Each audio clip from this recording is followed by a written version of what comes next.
আমাদের পেয়ারে ইউনুস চাচা রাজনীতির দুটো বেসিক প্রিন্সিপাল কার্যত গুলে মেরে দিয়েছেন। আসলে তিনি ভুলে গিয়েছিলেন যে বেশি খেতে গেলে পাত ছিঁড়ে যায়। আর রাজনীতিতে কেউ কারুর চিরস্থায়ী বন্ধু বা শত্রু হয় না। আর এই দুটো বেসিক প্রিন্সিপাল ভুলে যেতেই তিনি নিজের জন্য যে বাঁশটির ব্যবস্থা করেছেন সেটি হচ্ছে আছলা, এবং সেটি সুন্দরভাবে তার পশ্চাৎ দেশের দিকে এগিয়ে আসছে। তিনি সেটাকে কিভাবে নিয়ন্ত্রণ করতে পারবেন তার কোনো সুরাহা হালুদিস বাংলাদেশের রাজনীতির এই নয়া মোড়ে আপাতত খুঁজে পাওয়া যাচ্ছে না। সংকটে বাংলাদেশ দেশ বাঁচাতে হাসিনা এবং খালেদার কাছাকাছি আসা সময়ের দাবি না। এটা আবেগে ভেসে কোনো সংবাদ নয়। বাংলাদেশের ভেতরের রাজনীতির অভ্যন্তরের যে খবরগুলো আসছে সেই খবরগুলো যদি এক এক করে বিশ্লেষণ করা হয়, মারাত্মক মারাত্মক তথ্য উঠে আসছে। আপনারা নিশ্চিত জানেন যে এই মুহূর্তে দুই নেত্রী হাসিনা এবং খালেদা জিয়া দুজনেই কিন্তু দেশের বাইরে রয়েছেন। ওই 5ই আগস্টের পরবর্তী পরিস্থিতিতে শেখ হাসিনাকে দেশ ছাড়তে হয়েছে এবং আপাতত তিনি ভারতের রাজনৈতিক আশ্রয়ে রয়েছেন। প্রতিনিয়ত সেখান থেকে হুঙ্কার দিচ্ছেন। বাংলাদেশ তাকে ফেরাতে খুব একটা আগ্রহী নয়, যদি ফেরাতেই হয় তাকে পণবন্দি হিসেবে ফেরানো হবে। এদিকে খালেদা জিয়া তিনি সাম্প্রতিককালে লন্ডন উড়ে গেছেন তার চিকিৎসার কাজে। কিন্তু বাংলাদেশ জুড়ে গুঞ্জন এই যাওয়াটাই তার কার্যত শেষ যাওয়া। এরপর খালেদা জিয়াকে স্বাধীন নাগরিক হিসেবে আর বাংলাদেশে ফেরাতে ইচ্ছুক নয় ইউনূস প্রশাসন। উল্টে তাকে যদি ফেরাতেই হয় পণবন্দি করে হাসিনার মতো পরিস্থিতিতেই তাকে ফেরানো হবে। আসলে ইউনূস নাকি বাংলাদেশে -2 ফর্মুলাটা করতে চায়, অর্থাৎ ভেরি সিম্পল, বাংলাদেশে সো কল্ড কোনো রাজনৈতিক পার্টিই থাকবে না। একদিকে শেখ হাসিনার আওয়ামী লীগ, অন্যদিকে বেগম খালেদা জিয়ার বিএনপি, দুটোকেই রাজনীতির ময়দান থেকে কার্যত মুছে দেওয়া হবে, ব্যান করা হবে এবং তারপর ফাঁকা মাঠে গোল করবেন। আর সত্যি যদি সেটা করতে চান তিনি, তাহলে কিন্তু এই শেখ হাসিনা এবং খালেদা জিয়া তারা কিন্তু হাতে হাত মেলাতে পারেন এবং সেই সময় একযোগে ইউনূসের জন্য বাঁশের ব্যবস্থাটা করবেন। কেন এই এই এই জল্পনাটা বাংলাদেশের রাজনীতিতে উঠে আসছে? তার বিভিন্ন কারণের মধ্যে কয়েকটা মেন পয়েন্ট হচ্ছে যে শেখ হাসিনাকে যখন দেশত্যাগ করতে হয়েছে তখন তখন কিন্তু খালেদা জিয়া অসুস্থ অবস্থায় বিছানায় শয্যাশায়ী রয়েছেন এবং সেই জায়গা থেকে তিনি দেখছেন। এখন এই শেখ হাসিনার আমলে খালেদা জিয়া কিন্তু দীর্ঘদিন ধরেই অসুস্থ, কিন্তু শেখ হাসিনা কোনোদিনই সেটাকে পাত্তা দেননি, তাকে চিকিৎসার জন্য দেশের বাইরে যাওয়ার সুযোগ করে দেননি, এমনকি এটা নিয়ে অনেক সময় কটাক্ষ করেছেন।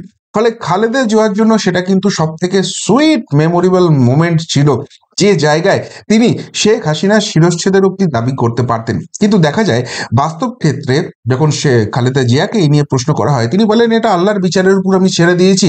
এবং তিনি কিন্তু শেখ হাসিনার দিকে সেইভাবে কোনো কুরুচিকর মন্তব্য করেননি যেখান থেকে হাসিনার অবস্থা আরো খারাপ হতে পারত। এমনকি শেখ হাসিনাও যখন দেশ থেকে বেরিয়ে গেলেন, তাকে ভারতে আশ্রয় নিতে হলো, এই সো কল্ড ছাত্র আন্দোলনের দিকে আঙুল তুলছেন, তখন কিন্তু খালেদা জিয়ার বিএনপির দিকে শেখ হাসিনার দলও সেইভাবে আঙুল তোলেনি। শেখ হাসিনা নিজেও কিন্তু এই নিয়ে খুব একটা বড় বিবৃতি দেননি। বারবারই ছাত্র আন্দোলনের দিকে আঙুল তোলা হয়েছে, কিন্তু বাস্তব ক্ষেত্রে দেখা গেছে শেখ হাসিনা দেশত্যাগের পর আওয়ামী লীগ কর্মী সমর্থকদের উপর যে অত্যাচারটা হয়েছিল সেখানে কিন্তু জামাত এবং বিএনপি পাশাপাশি হাত মিলিয়ে সেই অত্যাচারটা করেছে। কিন্তু তা সত্ত্বেও খালেদা জিয়াকে আক্রমণের লক্ষ্য বস্তু কোনোদিনই কিন্তু শেখ হাসিনা করেননি। এবং এর মধ্যেই খালেদা জিয়া যখন বাংলাদেশ ছেড়েছেন, তখন নিজের রাজনৈতিক গুরু জামাতে ইসলামীর যিনি প্রধান রয়েছেন তার সঙ্গে তড়িঘড়ি বৈঠকে বসেছেন মোহাম্মদ ইউনূস। এবং যেটা দেখা যাচ্ছে, খালেদার দলের সঙ্গে কিন্তু দূরত্ব বাড়ছে জামাতে ইসলামীর, যে জামাত ইসলামী কিন্তু এদেরকে দীর্ঘদিন ধরে নিজেদের জোট সঙ্গী করে এগোচ্ছে, জামাতকে নিজেদের জোট সঙ্গী করে দীর্ঘদিন এগোচ্ছে, কিন্তু তা সত্ত্বেও এদের মধ্যে এখন টাসেলটা দেখা যাচ্ছে। এবং সব থেকে বড় কথা, এই ইউনূস প্রশাসন কিন্তু উঠে পড়ে লেগেছিল শেখ হাসিনার দল আওয়ামী লীগকে ব্যান করার জন্য। এবং তারা পরবর্তীকালে প্রকাশ্যেই স্বীকার করে নিয়েছে যে বিএনপি এটা তীব্র প্রতিবাদ করাই কিন্তু আওয়ামী লীগকে ব্যান করা যায়নি। এবার এখন যেটা সব থেকে মজার ব্যাপার হয়েছে, শেখ হাসিনা তাকে ফ্যাসিস্ট সরকার এবং অনেক কিছু বলে গালাগাল দিয়ে থাকেন। এই জামাত এবং ছাত্র আন্দোলনের সো কল ছাত্র আন্দোলনের মুখেরা, তারা কিন্তু হাসিনার সঙ্গে খালেদা জিয়ার দলকে এবার এক আসনে বসাচ্ছেন এবং একযোগে আক্রমণটা করছেন। আর এই সমস্ত ইকুয়েশনকে যদি একসঙ্গে করা হয়, সেখানেই প্রশ্নটা উঠছে, তাহলে কি এই দুই নেত্রী যদি সত্যি ইউনূস -2 ফর্মুলা প্রয়োগ করেন, হাতে হাত মেলাবেন এবং সেক্ষেত্রে ইউনূসকে তাড়াবার ব্যবস্থা করবেন?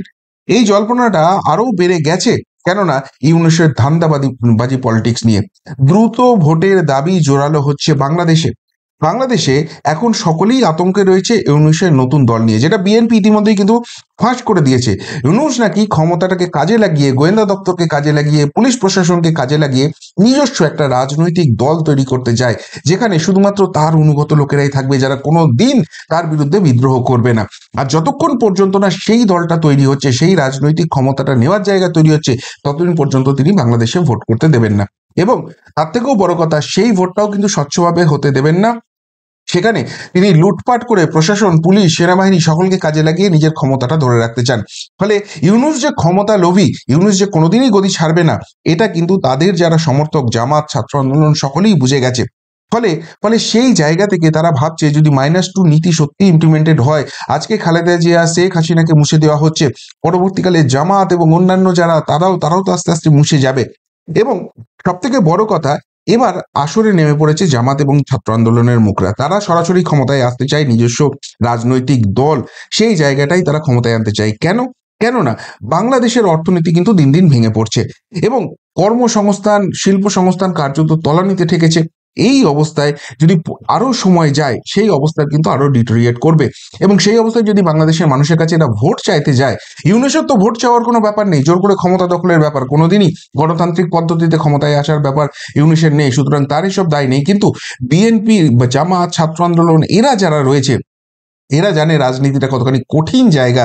আর সেই জায়গায় ভোট চাইতে গেলে ওই অবস্থায় লোকজন ভোট দেওয়া তো অনেক দূরের কথা, ধরে পেটাবে, এবং সেই জায়গাটা যাওয়ার আগেই কিন্তু ক্ষমতা নিয়ে যেতে চায়। তার থেকেও বড় কথা, বাংলাদেশের এই যে আন্দোলনটা ছিল, শোকল আন্দোলন, যেখানে হাঁস, মুরগি, মাছ, অন্তর্বাস সমস্ত কিছু চুরি হয়েছে তার শেষ ফলাফল হিসেবে, তো যাই হোক, সেই আন্দোলনটা অ্যাকচুয়ালি বিদেশি ফান্ডেড ছিল, এটা আজকে কার্যত এস্টাবলিশ সত্যি। এবং সেখানে চীন, পাকিস্তান, আমেরিকার জো বাইডেন, এই সব বিভিন্ন জায়গা থেকে ফান্ডিং এসেছিল। এখন ইউনূস কিন্তু ক্ষমতায় আসার পর ভারত বিরোধী অনেক গরমাগরম কথা বললেও শো কল ভারতের বিরুদ্ধে বিরোধিতাটা সেই জায়গায় নিয়ে আসতে পারেনি। ফলে ভারত বিরোধী যে জায়গাটা যেহেতু হচ্ছে না, এই সব জায়গা থেকে ফান্ডিং ক্রমশ কমছে এবং ভারত এখানে যেভাবে খেয়াল দেখাচ্ছে, আগামী দিনে সেটা পুরোপুরি বন্ধ হয়ে যেতে চায়। ফলে ইউনূস থাকা অবস্থাতে এই সাপ্লাই লাইন বন্ধের আগেই কিন্তু বাংলাদেশের জামাত বা ছাত্র আন্দোলনের মুখেরা, তারা কিন্তু নির্বাচনটা করতে চায়। এর মাঝখানে যেটা গোদের উপর বিষ ফোড়ার মতো বাংলাদেশের রাজনীতিতে আসছে, যেটা ইউনূসের সমস্যা আরো বাড়িয়েছে, সেটা হচ্ছে যেহেতু যেহেতু অর্থ ভান্ডার কার্যত নীল হয়ে গেছে, শিল্প সংস্থান, কর্মসংস্থান নীল হয়ে গেছে, সুতরাং সরকারের আয় বাড়াবার জন্য করের হার 3 গুণ বাড়িয়ে দিয়েছে।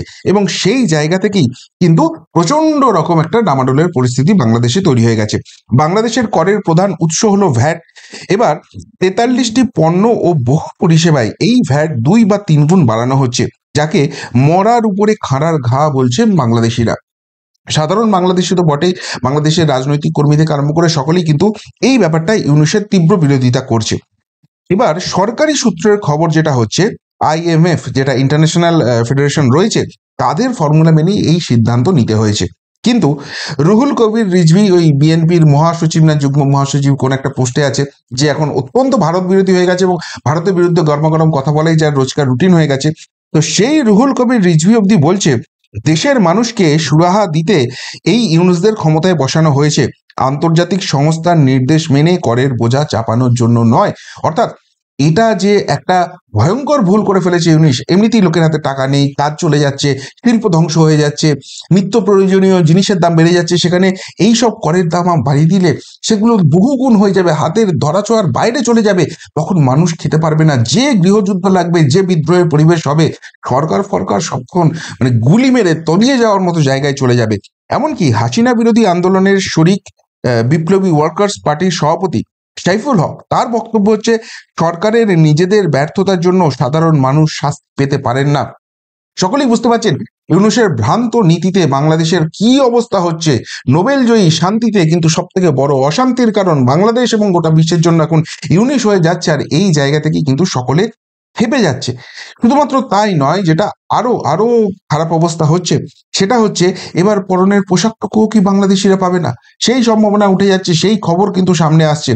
এই যে ট্যাক্স বাড়িয়েছে, এতে বাংলাদেশের একটা যে শিল্পের জায়গা ছিল, সেখানে সব থেকে বড় জায়গা ছিল বস্ত্র শিল্প, কেননা লেবার কস্টটা কম এবং ভারত থেকে এই কাপাস তুলো বা অন্যান্য যন্ত্রাংশ, সেগুলো সহজেই তারা আমদানি করতে পারতো।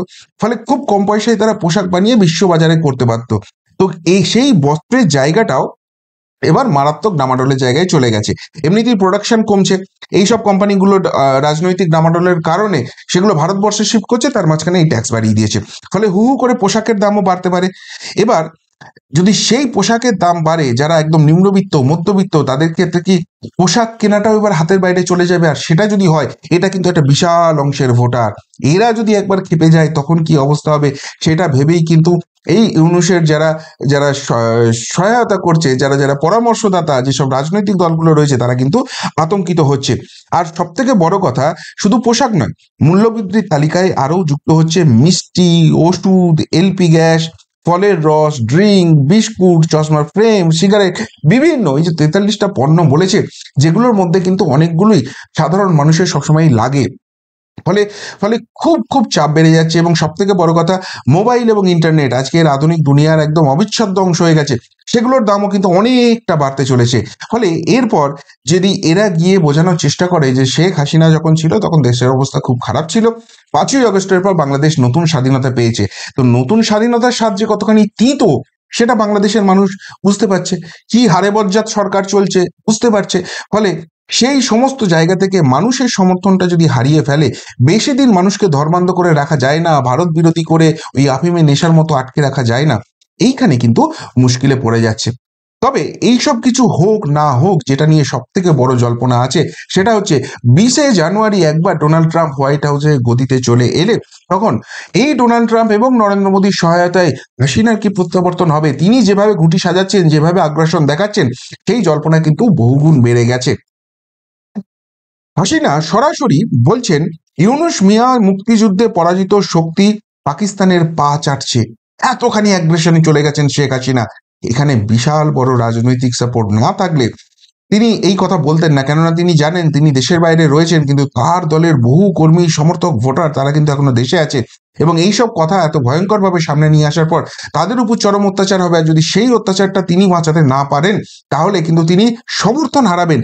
তবুও তিনি এই কথা বলছেন। শুধু তাই নয়, তিনি বলছেন দেশের অবস্থা এমন হয়েছে যে মানুষ কুকুরের সঙ্গে ডাস্টবিনের খাবার খেতে বাধ্য হচ্ছে। এই অ্যাগ্রেশনটাই কিন্তু ভাবাচ্ছে।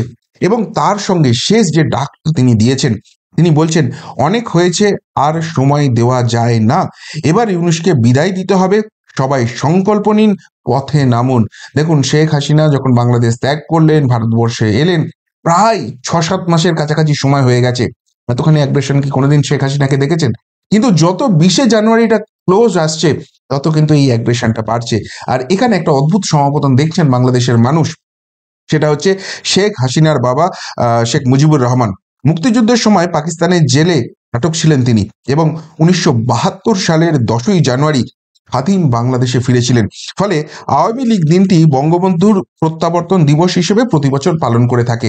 আজকে এবছর শেখ হাসিনা কিন্তু সেই বিশেষ 10ই জানুয়ারির দিনটাই বেছে নিয়েছেন, এবং ইউনূস সরকারকে এইভাবে অ্যাটাকটা করেছেন।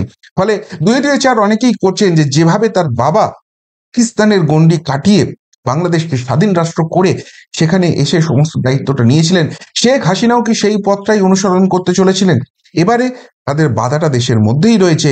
ইউনূস তাকে তাকে উৎখাত করতে হবে, এবং তবেই সেখানে কিন্তু শেখ হাসিনাদের প্রত্যাবর্তন সম্ভব হবে। কিন্তু যদি সত্যি ভারত এবং আমেরিকা পাশে দাঁড়ায়, ইউনূস কি শেখ হাসিনাকে আটকে রাখতে পারবেন? ইউনূস নিজে সেখানে টিকতে পারবেন? এই জল্পনাটা কিন্তু এবার অনেকটাই বাড়তে শুরু করে দিয়েছে। ফলে বলাই যেতে পারে যে ইউনূসকে যে জন্য ক্ষমতায় বসিয়েছিল বাংলাদেশিরা, ওই আন্দোলনের ভর করে এসেছিল, এবং সেখানে কিছু সংস্কার করে 3 মাসের মধ্যে ভোট টোট করে দেবে, একটা গণতান্ত্রিক সরকার করে দেবে, সেই ভোটে সেও পার্টিসিপেট করতে পারতো, তাহলে হয়তো বাংলাদেশিরা এত ক্ষিপ্ত হতো না।